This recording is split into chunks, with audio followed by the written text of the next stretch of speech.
Bonsoir à toutes et à tous. Très heureux de vous retrouver sur ce plateau du dimanche soir avec, comme d'habitude, mes co-présentateurs, Laura Fortes. Bonsoir Laura. Bonsoir Alioune. Thierno Souleymane Diopnian. Bonsoir Thierno. Bonsoir Aliou. Tout à l'heure, nous allons recevoir l'artiste Ali Beta qui viendra nous présenter son nouveau documentaire intitulé Dokhadem. Mais tout de suite, nous allons accueillir une socio-économiste engagée. Elle est la cofondatrice et la directrice exécutive de Social Change Factory, qui œuvre pour le leadership, la formation et l'insertion socio-professionnelle des jeunes en Afrique de l'Ouest. Elle est également la vice-présidente du consortium Jeunesse Sénégal. Nous avons le plaisir de recevoir Madame Aram Gueye-Sène.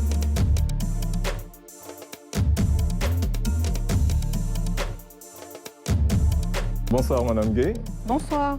Nous sommes très heureux de vous recevoir sur ce plateau. Le plaisir est pour moi. Comme je viens de le dire, vous êtes la directrice exécutive de Social Change Factory. C'est une organisation qui œuvre pour le leadership, la formation et l'insertion socio-professionnelle des jeunes. Mais concrètement, comment ça se présente? Est-ce que vous pouvez nous présenter un peu votre organisation? Alors, Social Change Factory, si on le traduit, on pourrait dire un centre de transformation sociale. Pour nous, c'est vraiment un endroit où des jeunes, des citoyens peuvent venir, peuvent acquérir des expériences, des compétences pour pouvoir mieux s'insérer sur le marché ou pour pouvoir être des acteurs du changement. Ce qu'on fait, c'est vraiment investir dans le capital humain à travers des compétences de vie, des parcours de formation qu'on a développés depuis notre création. On va avoir 10 ans cette année. Et l'idée, c'est vraiment de montrer à chaque jeune qu'il a un potentiel énorme et qu'il peut être acteur de la transformation de sa communauté. Toute notre philosophie repose sur la légende du colibri. Je ne sais pas si vous la connaissez. Je pense que tout le monde la connaît un peu. Voilà. Je vais peut-être la raconter quand même. Oui, quand même, ouais. Donc, il se dit qu'un jour, il y avait un feu dans une forêt et que tous les animaux avaient peur, ils ne faisaient rien. Et il y a un petit oiseau, un colibri, qui a décidé d'aller prendre des gouttes d'eau et de faire sa part. Et ensuite, tous les animaux se sont inspirés de lui et ils ont pu éteindre le feu. Et ça, c'est vraiment notre philosophie. Pour nous, on ne doit pas rester juste dans l'attente. On est conscient des problèmes de nos communautés, de nos sociétés, mais chacun peut faire sa part. Absolument. Si je me trompe, vous êtes installé en banlieue, c'est ça? Oui, on fait partie du consortium Jeunesse Sénégal, qui est une fédération d'organisations qui travaillent sur des problématiques de jeunesse. Et notre centre au niveau du consortium est à Guédiawaye. Donc maintenant, concrètement, comment ça se passe avec les jeunes? Parce qu'on voit qu'il y a beaucoup d'organismes qui aident les jeunes à s'insérer et qui les aident parfois aussi à acquérir des compétences. Un jeune qui vient, qui a envie de bénéficier de tout ce que vous faites, comment il s'y prend? Est-ce qu'il y a des prérequis? Comment ça se passe concrètement? Alors, quand on parle de jeunes, pour nous, on est sur différentes tranches. On a des programmes qui sont dédiés aux enfants, certains aux adolescents et aux jeunes de 18 à 35 ans. Quand vous dites enfants, c'est? Ça peut commencer, parce que nos clubs au niveau du centre à Guédiawaye, c'est à partir de 8-9 ans, par rapport à un jeu qu'on a développé qui s'appelle Yamaganaham, qui est un jeu quiz que les enfants utilisent et qu'on distribue aussi dans des écoles. Et pour les autres programmes, c'est sous candidature. Donc, on lance des appels à participation. Il faut candidater et chaque programme a quand même différents critères. Et par la suite, si la personne qui candidate répond aux critères et qu'elle a la volonté de participer, on a des partenaires la plupart du temps qui subventionnent ces parcours de formation et ils peuvent les faire jusqu'au bout pour acquérir certaines compétences. Et le ratio, jusqu'ici, c'est combien? Par exemple, par rapport au nombre de gens qui candidatent et par rapport aux places qui sont disponibles, c'est quoi le ratio à peu près? Alors, parfois, on a des milliers de candidatures. On ne peut pas répondre à toutes les demandes qu'on a. Et par exemple, quand il y a des milliers, vous en prenez combien? Pour juste avoir une idée du ratio. Ça dépend des programmes. Parfois, on est sur 300, parfois, on est sur 20. C'est vraiment aléatoire par rapport au programme qu'on a et aux subventions qu'on a. Mais c'est clair qu'on reçoit énormément de demandes. Et peut-être, comme vous avez dit, vous êtes actuellement à 10 années d'existence. Je pense si vous devriez faire un bilan d'étape, qu'est-ce que vous nous diriez par rapport à ce que vous avez fait Si je devais faire un bilan d'étape, ce serait que notre jeunesse, elle regorge de potentialités diverses, que les jeunes Sénégalais ont vraiment et même africains, parce que Social Change Factory est dans d'autres pays, ont vraiment cette envie d'apprendre, cette envie d'être insérés dans leur société, cette envie de vivre dignement, juste qu'il n'y a pas toutes les opportunités possibles pour ça. Pour moi, mon rêve, c'est qu'il y ait plein d'organisations qui puissent compléter le travail de nos différents États, parce que la population jeune, elle est, je veux dire, on a plus de 70% de jeunes en Afrique, la demande, elle est immense, et pour moi, on n'en a pas encore fait assez. Il faut en faire encore plus, parce que sinon, ça nous emmène vers tous les challenges auxquels les jeunes font face. Ils n'ont pas d'emploi, il y a l'immigration clandestine, il y a tous ces facteurs. Pour moi, c'est bien ce qu'on a pu faire en 10 ans. Malheureusement, ce n'est pas assez, mais on a fait notre part et je pense qu'on a pu montrer à des milliers de jeunes qui peuvent être des acteurs du changement et qui peuvent s'engager à leur niveau, peu importe les moyens qu'ils ont, ou juste avec la volonté, c'est possible. Peut-être avant de parler du consortium, parce que je trouve que c'est une initiative qui est assez intéressante, je vais passer la parole à mes camarades, en commençant par Laura.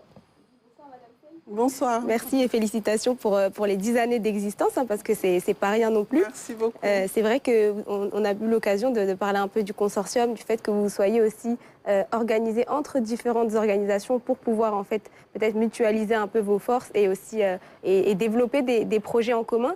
Comment ça se passe pour votre organisation justement depuis que vous faites partie de cette organisation conjointe avec d'autres ? Alors, le consortium Jeunesse Sénégal, l'idée, c'était vraiment de pouvoir fédérer nos forces. On est arrivé à un plafond de verre où, en termes d'opportunités ou d'impact ou d'actions qu'on pouvait faire, on était arrivé à tout ce qu'on pouvait faire seul. Donc, l'idée, c'était vraiment de se fédérer pour être plus forts ensemble, pour pouvoir avoir plus d'opportunités et aussi plus d'impact. Pour nous, ça a été vraiment révélateur de... C'est pas tous les jours facile parce que se fédérer, c'est pouvoir être ensemble, tomber d'accord, que chacun puisse aussi accepter de laisser quelque chose pour gagner autre chose. Mais au final, on a pu lever des fonds qu'on n'aurait jamais pu lever tout seul en tant que Social Change Factory. On a créé des communautés de pratique, donc on apprend beaucoup des différentes organisations. Et parfois, on a juste besoin de parler et de partager les différents défis auxquels on fait face et pouvoir se dire que on n'est pas seul à faire face à ça et ça aussi, c'est un réconfort. Donc, je pense que sur ces différents plans, le consortium a quand même apporté beaucoup aux différentes organisations, même si ce n'est pas parfait, comme dans toute œuvre, mais en tout cas en termes d'impact et surtout de plaidoyer, parce que ça fait qu'on est 18 organisations de jeunes qui parlent ensemble. On a beaucoup plus de poids pour pouvoir faire bouger les lignes sur les politiques publiques privées jeunes. Donc oui, pour moi, c'est la force de nos organisations et même nos États de manière globale, c'est vraiment d'être ensemble. D'ailleurs, désolée, j'ai anticipé un peu sur ta question parce que je comptais vous le demander directement. Vous avez parlé justement d'amplifier un peu la voix des jeunes. Vous avez l'un de vos programmes, La Voix des jeunes, justement, qui consiste, si j'ai bien compris, à permettre en fait à des jeunes d'avoir leurs propres médias. Est-ce que vous pouvez nous en dire un petit peu plus? Parce qu'effectivement, c'est vrai que ce qui va souvent être reproché aux organisations de manière générale, c'est qu'on n'entende pas assez les jeunes et qu'on leur pose pas assez la question de quels sont leurs besoins, qu'on n'écoute pas assez leurs revendications, etc. Est-ce que c'était votre objectif initial avec ce programme-là? Oui, Voix des jeunes, quand on l'a créé, l'idée, c'était vraiment de voir comment changer tout l'état d'esprit autour des jeunes. On a tendance à dire que les jeunes, ils râlent tout le temps, ils sont jamais porteurs de solutions. On voulait changer tout ça, montrer que les jeunes peuvent apporter des solutions et aussi renforcer leurs capacités. Donc le programme Voix des jeunes, c'est un parcours de formation. Et ensuite, c'est une compétition pour créer l'émulation. Et le challenge, c'est autour de la solution qu'ils vont pouvoir mettre en œuvre au sein d'une communauté. Donc le fait aussi de pouvoir aller dans une communauté, travailler à faire des séances de travail avec cette communauté, voir un problème auquel cette communauté fait face et œuvrer à mettre en œuvre cette solution. On leur donne un petit fonds de départ, mais toute leur évaluation, elle est autour de comment ils vont mobiliser d'autres partenaires, comment ils vont mobiliser d'autres fonds, comment ils vont convaincre la communauté, comment ils vont mettre en œuvre cette solution, quelle durabilité elle va avoir. Et nous, on est beaucoup dans les formats télévisés parce qu'on est dans les nouveaux narratifs. Pour nous, c'est important de pouvoir montrer des histoires positives, même si on sait qu'on a plusieurs problèmes. Nous, on croit en l'approche du développement positif. Et du coup, c'est pour ça qu'on aime aussi tout ce qui est télévisé. Et Voix des jeunes, on a essayé d'en faire une forme de télé-réalité qu'on a pu faire dans 8 pays de la sous-région et aussi une version diaspora en France. D'accord, très bien. Et j'avais une question d'ailleurs par rapport à effectivement les collaborations que vous aviez avec les autres pays, donc notamment dans la sous-région, parce que j'ai vu que parmi vos partenaires, il y avait ici au niveau du Sénégal, il y avait l'ADER, le ministère de la Jeunesse, etc., mais aussi leurs homologues du côté, par exemple, de la Gambie. Quels sont les autres pays avec lesquels vous avez les partenariats les plus forts et les plus prolifiques, je dirais? Alors, on a un bureau en Côte d'Ivoire et aussi en Gambie. Mais on mène des activités dans près de 18 pays de la sous-région. Parce qu'on fait, c'est qu'on travaille avec des organisations locales. On essaye d'adapter nos programmes quand on a des opportunités. Et on travaille avec des organisations locales pour pouvoir les mettre en œuvre. Et on a aussi un réseau de volontaires qu'on appelle les Junior Social Change Factory, qui font aussi partie de nos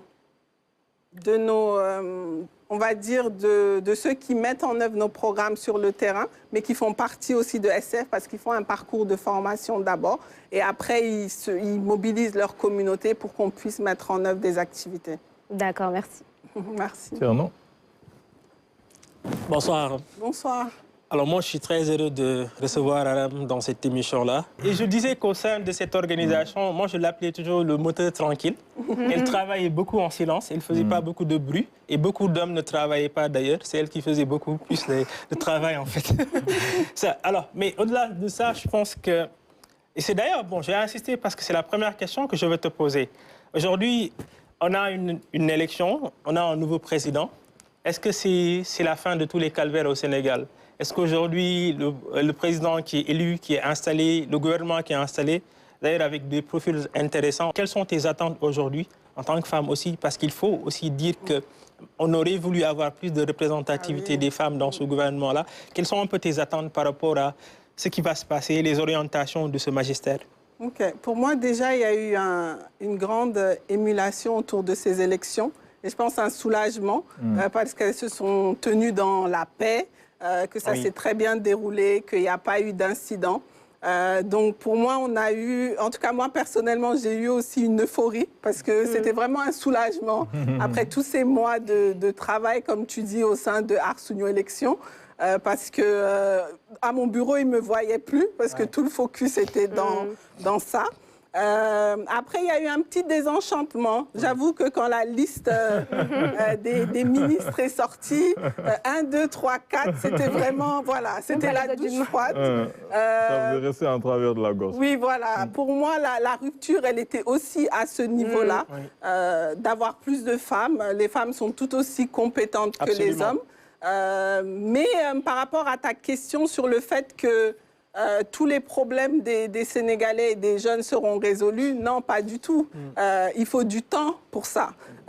J'espère qu'on ne va pas désenchanter rapidement, mais pour toute conduite du changement, il faut du temps. Il faut pouvoir laisser le temps au temps pour pouvoir avoir de bons résultats. Mais en tout cas, la demande est pressante, va rester pressante. Il y a énormément d'attentes et je souhaite vraiment que tout l'espoir que les jeunes ont pu placer en ce nouveau régime va pouvoir aboutir à des choses qui vont vraiment leur permettre de vivre dignement, d'avoir un emploi, de pouvoir vraiment avoir des opportunités et surtout exploiter leur potentiel. Moi, je pense vraiment que c'est au niveau de l'éducation qu'il faut vraiment faire de grandes réformes parce que c'est vraiment la base, la santé aussi, que tout le monde puisse vraiment avoir un accès équitable aux soins. Et la sécurité de manière générale, qu'on puisse vraiment jouir aussi de nos droits, parce que c'était quand même difficile de ne pas pouvoir manifester, ou en tout cas la restriction de l'espace civique a été quand même assez longue. Donc j'espère vraiment que En tout cas, comme on dit, yakar ben yatas. Voilà. En fait, justement, tu parles de ne pas décevoir. Moi, ce que j'ai lu hier de la lettre du président, pour moi, c'est un début très intéressant parce que c'est un peu un bréviaire pour les fonctionnaires, mais aussi pour tous ceux qui sont à la tâche, qui sont au service de la République. Je pense que c'est une très bonne chose. Aujourd'hui, les gens seront à la tâche et que la République, c'est un sacerdoce. Et moi, ça me permet d'introduire une seconde question sous forme de boutade. Tu as dit tout à l'heure, tu as parlé de la légende du colibri. Est-ce que tu ne penses pas que cette génération-là et cette jeunesse-là devraient peut-être arrêter d'éteindre le feu? On devrait arrêter d'allumer le feu pour ne pas l'éteindre. On devrait peut-être maintenant construire la forêt, l'embellir pour qu'il y ait une émulation. Qu'on arrête.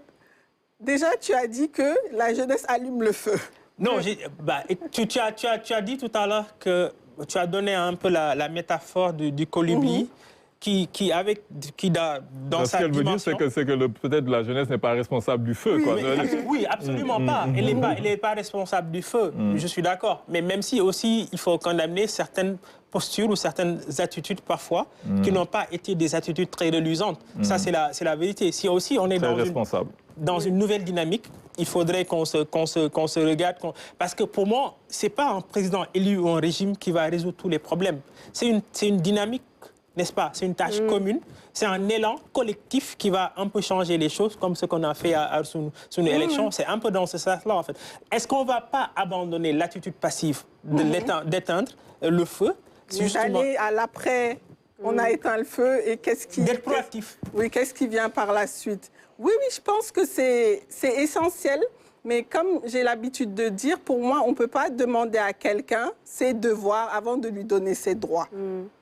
Pour moi, il y a beaucoup de droits auxquels les jeunes n'ont pas accès, de par leur droit d'avoir une éducation, de par leur droit d'avoir accès à certaines opportunités. Quand on parle de fracture numérique, pour moi, il y a différents droits auxquels ils doivent avoir accès pour qu'on puisse leur demander pleinement vous n'avez pas rempli vos devoirs. Pour moi, il y a toujours une nuance à faire. Et c'est pour ça que je revenais sur le feu. Les jeunes ont toujours le bon dos. C'est toujours de leur faute, mais on ne se rend pas compte de toutes les frustrations qu'ils vivent au quotidien, de la pression également qu'ils ont s'ils n'ont pas d'emploi ou s'ils n'arrivent pas à faire comme leur père. Donc, c'est vraiment difficile, en fait. Quand on est dans une société aussi communautaire où on partage beaucoup de choses ensemble. Pour moi, il y a tous ces paramètres à mettre en jeu avant de leur exiger leurs devoirs. Mais je pense que tu as raison aussi qu'on doit être proactif, qu'on doit être dans la construction et qu'on doit justement ne pas attendre. On ne peut pas tout attendre de l'État, ça c'est clair. En fait, parce que moi je pense que dans cette nouvelle dynamique, il faut peut-être qu'on dépasse un peu la phase de contestation et qu'on amorce une phase de solution. Et comme tu disais tout à l'heure, les jeunes, on a des jeunes qui sont pétris de talent partout dans ce pays-là, qui sont capables non seulement de résilience dans des moments assez compliqués, voire complexes, mais aussi qui sont capables de par leur génie. Parce que moi, je crois à ce génie sénégalais-là. Oui. Pour moi, c'est quelque chose qui est capable de changer les choses à tous les niveaux. Et ça me permet un peu de venir à ce que tu fais, Social Change Factory, qui pour moi est une très belle initiative qui a... Bon, quand je dis ça, je pense au cofondateur. Je vais dire du bien de lui quand il n'est pas là. J'inverse. Quand il est devant moi, je ne dis pas du bien de lui. Je pense que l'aventure a été une très belle aventure depuis toutes ces années. Vous avez pu transformer des vies de manière assez positive. C'est une très bonne chose. Et c'est pourquoi j'ai envie de te demander, aujourd'hui, avec le bilan, l'évaluation, quelle est peut-être la valeur ajoutée que Social Change Factory a apportée au Sénégal, ou en tout cas au niveau des jeunes? Oui, pour moi, et on nous pose souvent la question sur comment vous mesurez l'impact de ce que vous faites. Et quand on investit dans du capital humain, c'est très difficile de le mesurer. On sait qu'on investit, qu'on vous forme, qu'on vous accompagne, qu'on vous incite à participer à des compétitions pour que vous ayez des expériences humaines, mais on peut pas mesurer nettement à quel moment ça a impacté la vie de cette personne. Bon, là, je suis un peu... Mais ça devrait être possible, bien. Par exemple, disons que tu fais un programme, disons le programme le plus célèbre des États-Unis, le YALI. On fait ce programme. Est-ce que si tu n'avais pas fait le YALI, tu ne serais pas Tierno qui a fait tout ce qu'il a fait? Oui, effectivement. Je pense que c'est... Mais tu as donné un très bon exemple. Je pense que le YALI te prend à un moment où tu as du potentiel, tu fais des choses. Et ce n'est pas le YALI qui a transformé ma vie. Le YALI a eu une... Ils ne vous prennent pas au même moment. Exactement. Le YALI a eu un moment, je veux dire, est venu à un moment de ma vie. Le YALI a rencontré une dynamique dans laquelle je suis avec un élan. Mais est-ce que Voix des jeunes, c'est la même chose? C'est ça, absolument. Ça prend un jeune qui est dans une... Parce qu'il y a des critères de sélection. Tout le monde ne peut pas participer. Donc, il y a un certain leadership que ce jeune doit avoir. Il doit être engagé, etc. C'était ma question au départ, les prérequis. Oui, vous avez dit qu'il n'y avait peut-être pas trop de... Vous êtes déjà très sélectif à la base. Pas très, très sélectif, mais on est quand même sélectif. Est-ce que cette sélection n'est pas une exclusion? Non, pas totalement. Pour moi, chaque programme est adapté, comme je disais. Et chaque programme a ses critères. Pour Voix des jeunes, le leadership, par exemple, il est central. Le jeune doit vraiment avoir cette volonté pour qu'on puisse espérer que le programme apporte quelque chose qui va lui permettre de l'exemple de la Voix des jeunes. Parce qu'on va vous pousser jusqu'au dernier retranchement. En dehors de l'exemple de la Voix des jeunes, les autres, est-ce qu'il y en a de plus inclusifs? Oui, absolument. Par exemple, on a un programme qui s'appelle SIGI, pour lequel on accompagne les organisations de la société civile, parce qu'on s'est dit à un moment donné qu'il y en avait beaucoup, qui avaient beaucoup de difficultés et que ce serait bien qu'il y ait un programme d'incubation. Comme on a l'habitude d'incuber les entrepreneurs, qu'on puisse incuber des associations. Il y a eu une phase 1 qui s'est déroulée l'année dernière. Et là, on est sur une phase 2 qui va s'étendre sur plus de régions du Sénégal. Et là, c'est vraiment... tu es dirigeant d'une organisation au niveau ASC ou à une autre échelle et tu participes à un parcours de renforcement de capacité autour de ton organisation. Alors, quand tu parles de leadership, qui est un élément essentiel pour la sélection des cohortes, mais c'est quel leadership? Est-ce que ce leadership-là est un leadership irrigué par nos réalités, par notre endogénéisation, ou c'est un leadership qui est calqué sur un autre modèle? Ça dépend.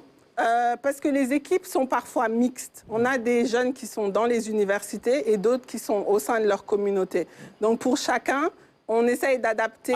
Là, par exemple, peut survenir l'impact et la mesure entre les jeunes qui sont dans le circuit universitaire et qui sont dans les communautés. Oui, les critères sont différents, on est d'accord. Au niveau des communautés, c'est vraiment de par l'envie que le jeune a de participer ou pas. Est-ce qu'il est engagé au niveau des affaires de sa communauté? Certains sont scolarisés, d'autres non. Donc, c'est vraiment adapté, mais comme toute sélection, il y a cette partie de subjectivité et du pitch que le jeune va faire. Donc, mais il y a quand même des critères standards qu'on a autour de comment les jeunes participent à nos programmes. Est-ce que la langue est un critère important dans l'adhésion des jeunes dans ces communautés-là? Parce que le jeune qui est dans son terroir, qui n'est pas forcément quelqu'un qui maîtrise la langue du programme, si c'est le français ou l'anglais, est-ce que c'est un fait de blocage? On a fait des éditions en français de Voix des jeunes, puis on en a essayé en Wolof pour que ce soit beaucoup plus inclusif. Mais on essaye de mixer les deux, mais ce n'est pas un frein. Ce n'est pas parce que tu ne parles pas français que tu ne peux pas participer. Maintenant, pour certains programmes où c'est quand même important, il faut qu'au moins l'un des participants puisse s'exprimer et parler en français. Donc, c'est vraiment modulable. Okay. Et l'autre chose qui est peut-être important, qui est même le nerf de la guerre, ce genre de programme qui est très, très essentiel pour les jeunes, c'est un programme qui doit être accompagné dans la durée. Comment ça se passe? Est-ce que vous êtes des philanthropes, vous êtes des milliardaires ou derrière, il y a l'État qui appuie ou il y a des partenaires? Comment ça se passe concrètement? Bon, si bien entendu, les questions de sous, c'est pas... Non, on n'aurait rien pu faire sans les partenaires qu'on a, qui subventionnent les programmes, justement. Soit c'est des organisations internationales, des fondations ou des agences des Nations Unies. On a aussi parfois en tout cas des partenariats avec l'État, que ce soit le ministère de l'Éducation ou de l'Enseignement supérieur ou le ministère de la Jeunesse, qui est notre ministère de tutelle et qui approuve nos différents programmes. Donc c'est vraiment une synergie, mais en termes de financement... Lequel des ministres de la Jeunesse actuelle Placé plus tôt? Oui, oui. Okay. Au niveau du projet Yakar Jeunesse et Citoyenneté, en fait, le centre à Guédiawaye, c'est un CEDEPS.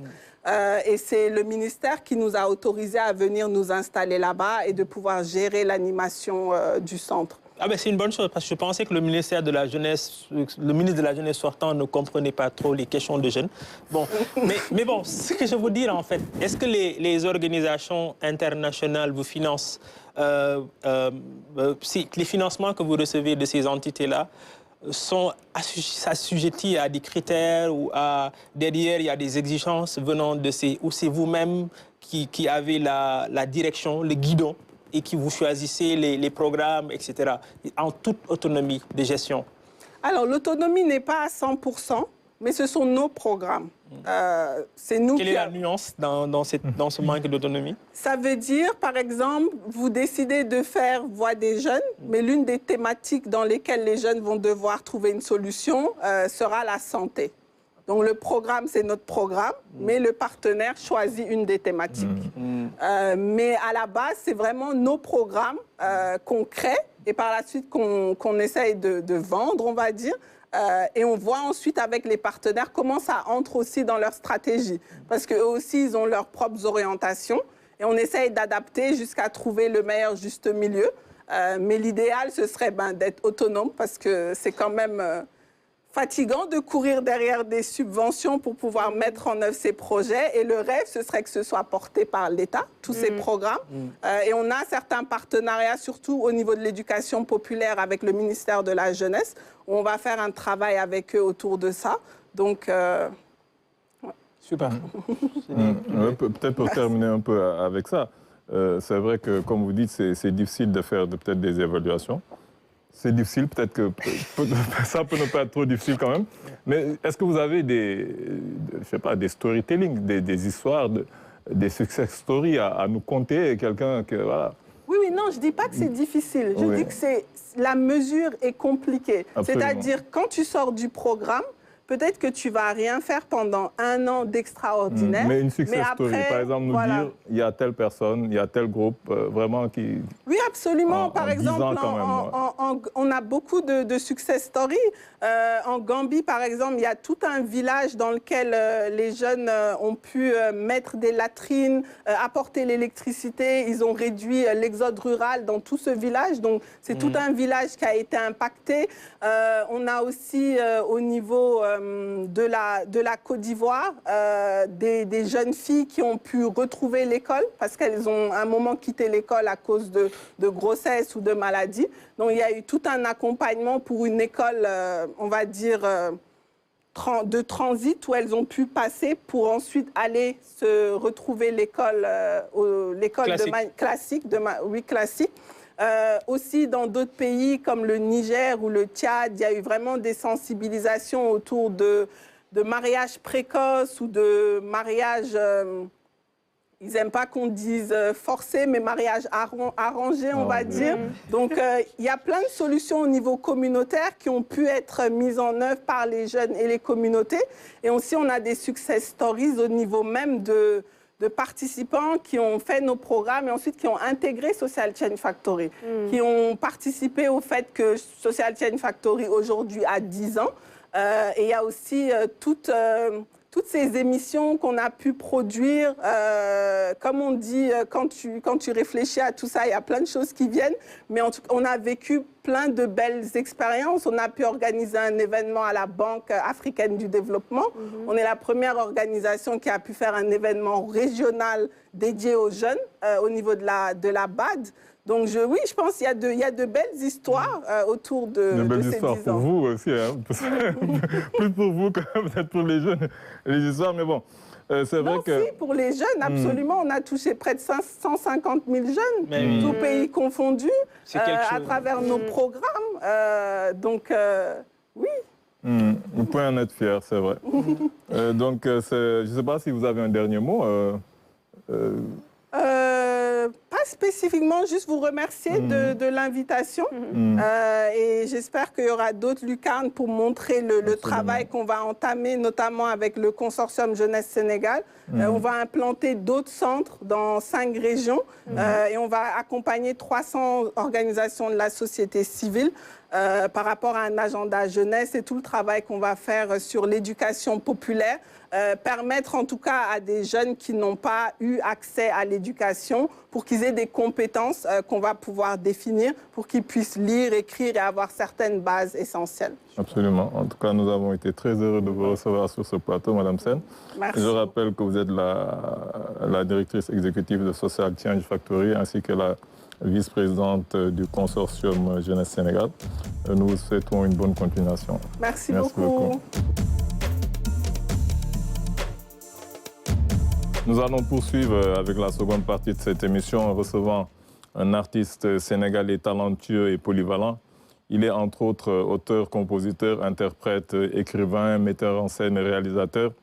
Il vient nous présenter son nouveau documentaire intitulé Dokhandem, plus connu sous son nom d'artiste d'Ali Beta. Nous accueillons M. Saliou Sarr.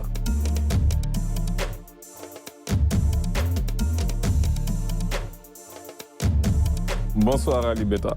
Bonsoir Alioune. Nous sommes très heureux de te retrouver sur ce plateau. C'est toujours un plaisir de t'inviter. Le plaisir est pour moi. Donc cette fois-ci, tu viens nous parler d'un documentaire.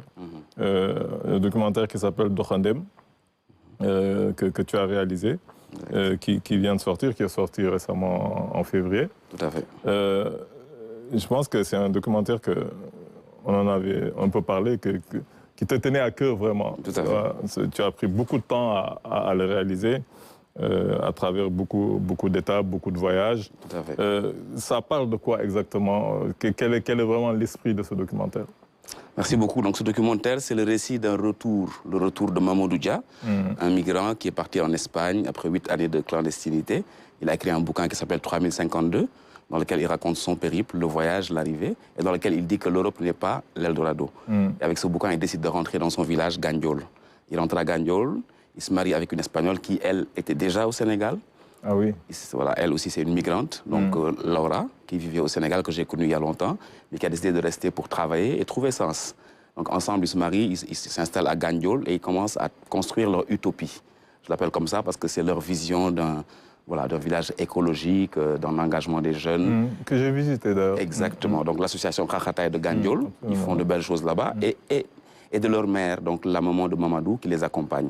Et de toute la communauté, donc l'association Khakhatay. Donc je dis souvent, ce film est une polyphonie à différentes voix et qui raconte, c'est le récit de cette jeunesse-là qui tente de trouver sa propre voie et avec toutes les problématiques. Donc rentrer est aussi une autre migration, donc tous les problèmes liés à l'intégration, liés à la vision qu'il a, le politique. Et voilà, donc ce film les suit dans cette histoire-là, mais c'est un film qui raconte vraiment l'odyssée humaine, quoi. C'est des questions très humaines. Et j'ai vu que tu as fait un focus sur, je pense, l'article 13, je pense, de la Déclaration universelle des droits de l'homme, qui dit que chacun a le droit, Thierno en parle tout le temps, d'aller où il veut, de voyager. Est-ce que ça, c'est important pour toi aussi, le fait de... Oui, parce que je pense que ce film me rejoint le premier film que j'ai fait, qui parlait du départ dans les îles du Saloum, mon village, Niodior, la route, l'arrivée, et je me suis intéressé au retour, et le retour de ce migrant-là, mais aussi à la migration de cette Espagnole qui est immigrante ici. Et je pose la question du voyage, qui est un droit fondamental à tout être humain. On parle de migration clandestine, légale, illégale, mais je pense que la vraie question, c'est le droit de voyager. Est-ce que les jeunes Européens ont ce droit de venir trouver sens ici? Et quand les jeunes Africains veulent le faire, c'est problématique. On pose énormément de conditions et quelque part, on leur dénie leur droit de voyager et finalement de grandir en tant qu'humains.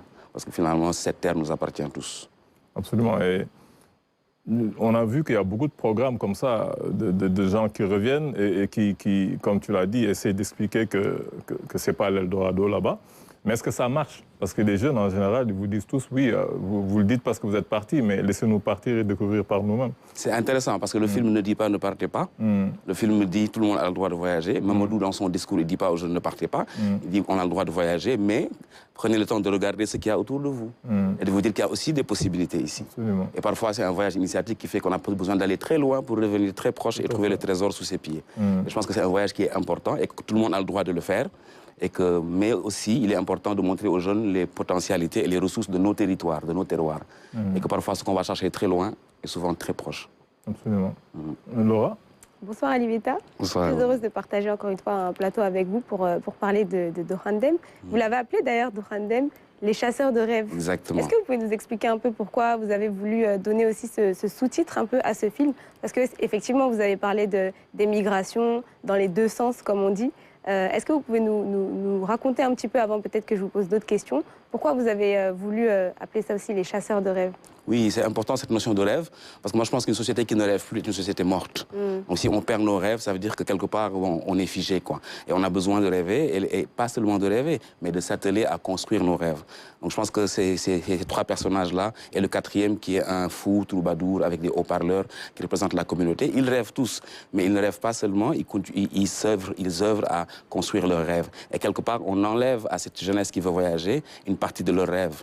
Et qu'ils ont le droit d'aller explorer le monde, l'Inde, la Chine, partout, pour pouvoir réaliser ce rêve-là. Et je pense que c'est une dimension qui est très importante dans la construction humaine. Et c'est pour ça que je l'ai appelé Dorandem, les chasseurs de rêves. D'accord.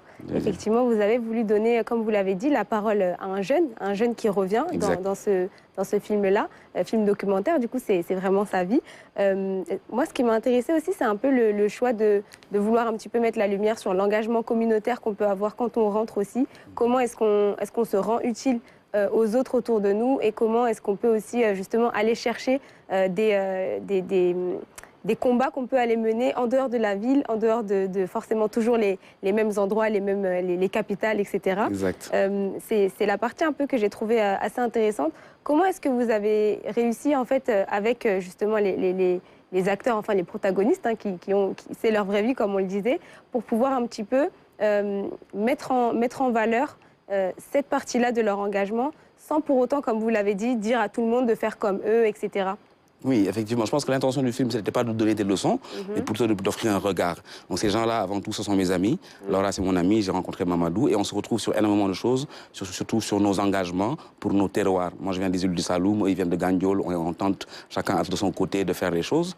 Et on s'est dit, voilà, l'idée, c'est de pouvoir raconter une histoire, parce que pour moi, le cinéma, c'est aussi une question de relations. Parce que quand on filme des relations. Donc il y a un rapport de confiance, il y a un temps à prendre, comprendre l'engagement, partager ça avec eux, pour pouvoir leur donner la parole, et qu'eux, à leur tour, qu'ils puissent raconter leurs rêves ou bien raconter leur utopie. Donc pour moi, c'était vraiment ça qui était important. Et c'est pour ça que le film a pris du temps, parce qu'on n'est pas dans une démarche extractiviste. On vient, on prend le temps, on s'oppose, on participe, on tisse des relations, et de ces relations, peut-être, naît une vérité, une petite vérité. Rien de grand, mais juste que les gens, sincèrement, partagent leur point de vue, leurs expériences. Et souvent, la question du retour est très compliquée. On voit énormément de gens qui rentrent et qui n'arrivent pas à se réintégrer. On voit d'autres exemples de gens qui rentrent et qui sont dans une démarche très égoïste. Ils viennent, belle voiture, 4 femmes, et qui restent juste dans le... Il y en a d'autres qui tentent, après avoir voyagé, ramasser énormément d'expérience sur la route, qui tentent de revenir et de partager leur expérience. Je pense que ces gens-là, ils font partie de la construction de notre pays. Il faut qu'on leur donne un espace, qu'on écoute aussi leur vérité, et qu'on puisse ensemble construire quelque chose de plus grand, qui nous dépasse tous, en fait. Et depuis la diffusion, notamment l'avant-première que vous avez pu faire il y a quelques mois, lorsque le film est sorti, quels ont été les retours que vous avez eus justement sur le choix, en fait, à qui vous avez voulu donner la parole dans ce film? Comment est-ce que ça a été perçu? Quelles ont été justement peut-être les discussions que ça a créées, etc. Et aussi, est-ce que vous pouvez nous parler un petit peu des programmations que vous prévoyez, il me semble, dans d'autres régions et autres? Tout à fait. Les retours ont été très positifs. Pour nous, c'était important de le présenter au Sénégal, parce que quand le film est sorti, il a été sélectionné au FESPACO en compétition officielle. Après, il est allé à Berlin. Après, il est allé en Italie. Bon, il a fait un peu le tour de l'Europe. Et c'était important pour nous de revenir à Dakar, de le partager à Dakar. Il a été à Saint-Louis aussi. Et les retours ont été très positifs, mais des deux côtés. Quand je dis des deux côtés, c'est des côtés des Sénégalais qui voient dans l'exemple de Mamadou un exemple. Donc, quelqu'un d'assez engagé, d'assez combatif, et qui montre que c'est possible. Mais aussi de la communauté expat qu'on a ici, qui sont venus voir et qui du coup se sont retrouvés dans une autre position. Et je leur disais, c'est la position dans laquelle nous, on se retrouve quand on est là-bas. Et c'est important que de temps en temps, on change de chaise et que chacun comprenne que finalement, c'est une question humaine. Donc je pense que les retours ont été très positifs. Comme vous le dites, on prépare ce qu'on appelle une campagne d'impact.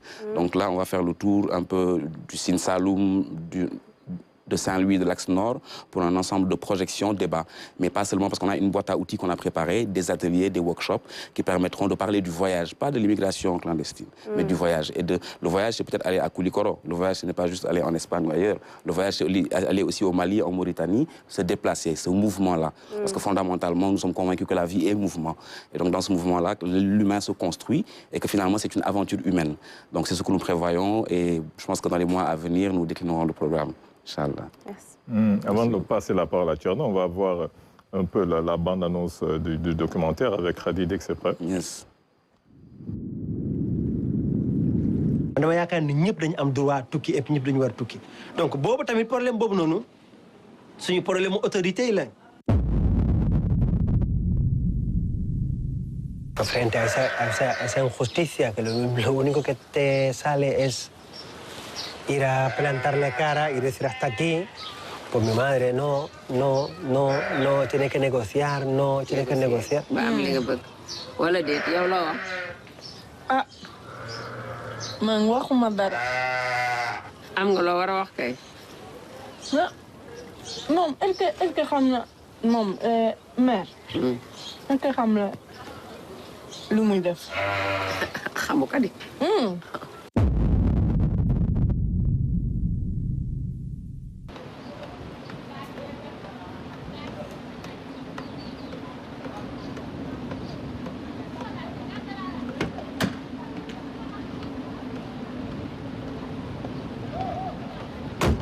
ku nekk ak sa gént bayul géntu keneen lu sa yoon ndeytaan fëggal yat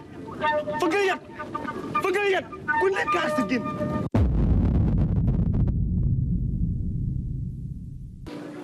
Yo vi en su proyecto la posibilidad de realizarme profesionalmente, apoyar técnicamente algo que veía pertinente, creado por alguien de aquí, que trabajaba con gente desde la base y con un enfoque muy diferente del que yo había visto en mi trabajo los últimos años como técnica de cooperación.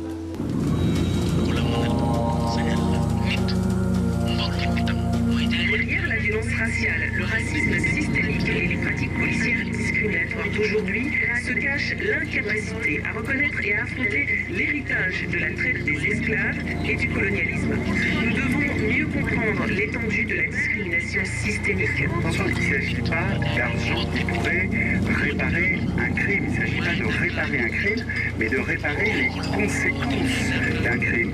Dëkk bi metti na de ndax mas na ma wax benn bés moom Mamadou première tukkeem bi mu ñëwee am fi 1 mois dellu am 3 mois woowaat ma ni ma yaay dama bëgg a ñëw de ma ne ko yow de Mamadou bi nga fi jógee yàggu ngeen da nga ñëw mu ne waaw ñaanal ma rek comme sama xel a ngi foofu am na ñoo xam ne seen xel du nekk foofu sax pour ñu ñibbisi moo tax loolu lu jar a sant yàlla moo si jàppale doomu aadama jaare waaye ñibbi tukki yomb na waaye ñibbi si jafe na trop jafe na de defe na waaye ku dem rek yàlla na nga dund ba dellu si barke yàlla tëdd.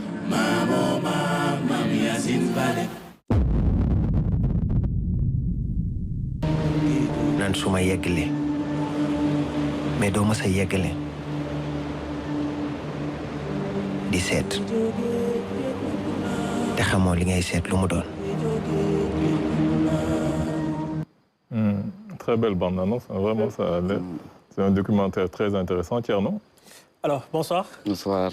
Moi, j'ai visité cette famille-là à Gandiol. Je pense que c'était la première fois que le Gandiolais que je suis séjourne là-bas à travers cette famille. Et c'était un coup de cœur, en fait, sincèrement, parce que j'ai vu ce que cette famille et ce couple réalisaient sur place. Et c'est très intéressant, c'est révolutionnaire. Et ça m'a permis, parce qu'à la même époque, après, je suis parti à Ndem. Et là, j'ai une pensée pieuse pour Babacar Ndao. C'était la même semaine. Et je me suis dit, effectivement, cette utopie-là est en train d'être concrétisée au Sénégal par des Sénégalais bon teint et qui savent que exactement voyager ne veut pas dire être suspendu dans un ailleurs, sans revenir.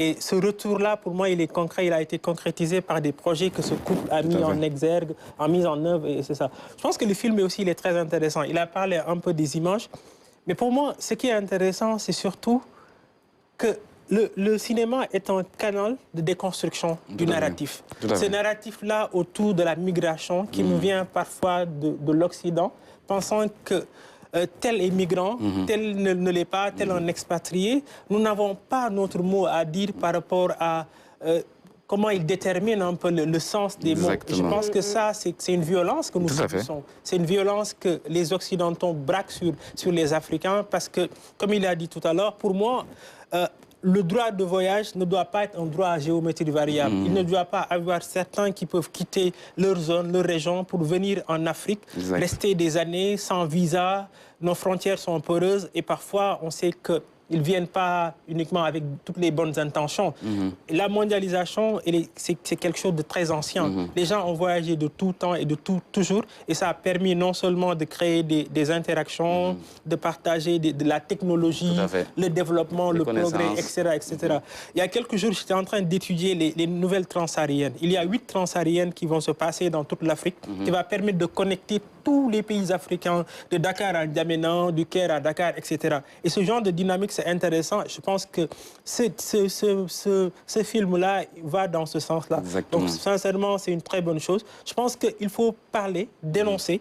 Il faut un peu dire aux Occidentaux qu'aujourd'hui, cette mondialisation-là, elle ne doit être pas juste effective que dans le sens économique. Nous ne devons pas justement uniquement subir, nous devons aussi participer parce que nous avons des choses à dire. D'ailleurs, même, c'est nous qui humanisons le monde.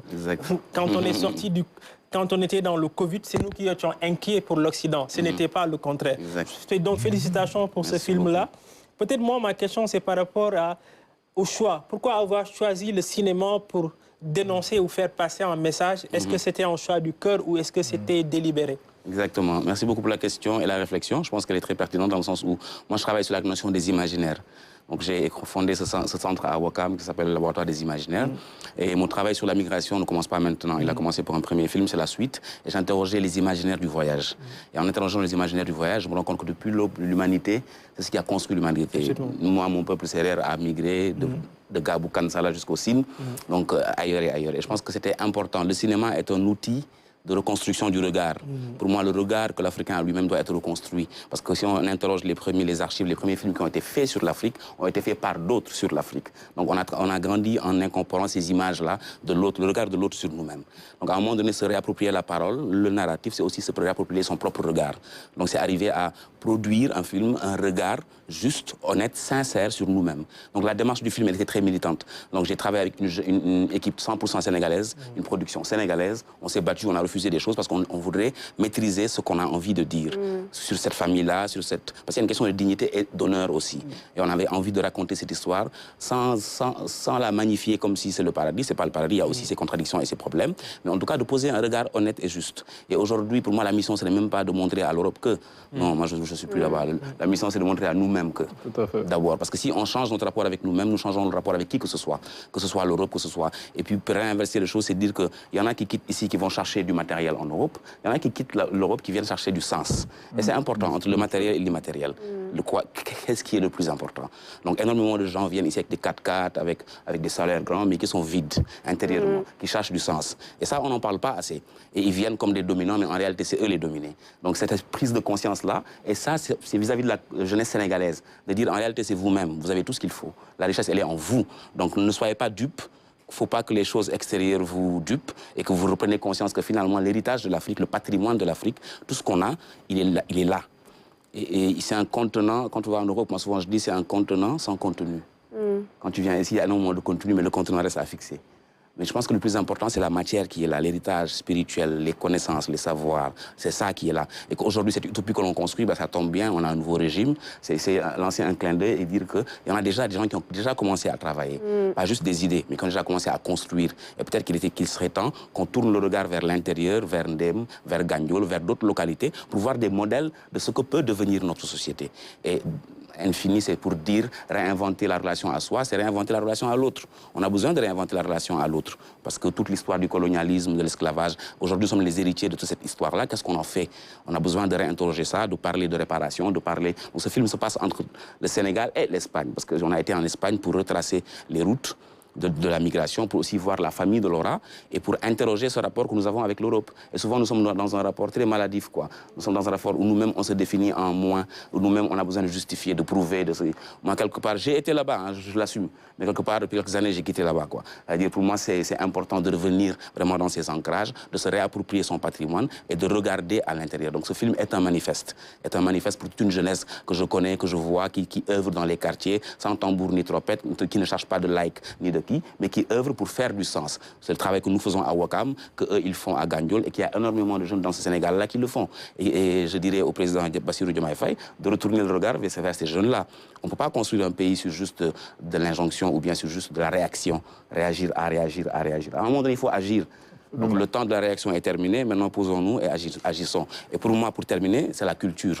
Pour moi, le basculement que l'on attend, il n'est pas juste politique, il est culturel. Le basculement est culturel parce que tout ce qu'on a vécu, on a dénié notre culture. Culture, pas dans le sens folklore, art et tout ça. On a vu qu'on en a fait un secrétariat d'État au lieu d'en faire un ministère de souveraineté. Justement, moi, je m'indigne vis-à-vis de ça parce que je me dis, pour moi, ça montre la place que l'on offre à la culture. Et ça en dit long. Je pense que la refondation de ce pays passera aussi par une réappropriation culturelle. Et que la culture, elle est transversale. Santé, politique, justice, toutes les thématiques de notre vie.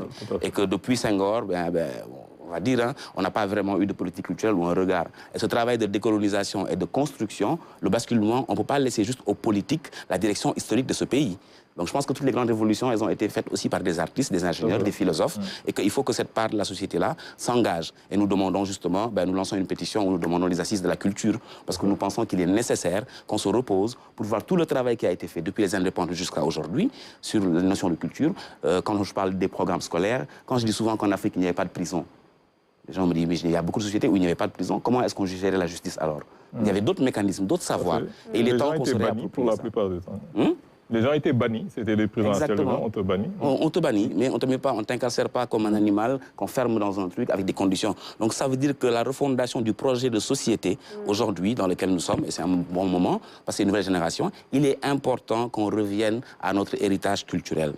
On parle de Kouroukan Fouga pour la politique. On parle d'énormément de savoir qu'on ne connaît même pas. Et on pense que la question, c'est régler la justice, arrêter la corruption. Oui, c'est bien, on applaudit. Mais je pense qu'il y a plus fondamental. Quel type de société nous voulons? Quel type de Sénégalais nous voulons construire? Et quels sont les outils avec lesquels nous construisons ces Sénégalais-là? C'est intéressant ce que vous dites. Mais quelque part, est-ce que quand vous dites réparation et décolonisation, vous n'ouvrez pas cette lucarne vers l'Europe? En même temps, vous dites que on doit se concentrer sur nous-mêmes. Mais en même temps, vous parlez de décolonisation. La décolonialité, c'est par rapport à une société. C'est d'abord par rapport à soi.